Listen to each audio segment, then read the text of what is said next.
We can take a few minutes to talk about this if you like. I mean, Sure, please. what's the reason to go for November if you also have January in mind? Because even recently, I was debating between that and what a friend of mine told me was he was in the same boat and he chose to take both because in his mind stated he was aiming for 165. He'd rather have two chances of getting there instead of only maximizing your stress on January.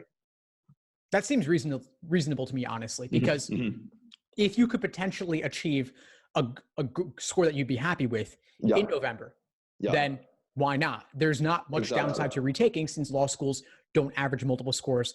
They only take the highest. This is only if you think you have a decent shot at getting it in November, but you may. Let's say if you're, what's your practice test average right now? 162. Good. And you're shooting for 165 plus? Yeah, ideally, yeah. Okay, so that's reasonable. I mean, that's a reasonable goal to shoot for, especially for January. But even for November, there's a margin of error, a score band of 3.5 points on each end. So you could potentially get 165 even if your average is a 162. You might. And if not, no big deal because you're retaking January anyway. So that seems like you're going about it for the right reasons. And I think you're set up for success here. And just do everything you can for January, make the most of the holiday period, the winter break, to take some more exams and focus more on your review, of course. Thanks for tuning into the show. Please subscribe if you haven't done so already to be notified of new episodes as I release them.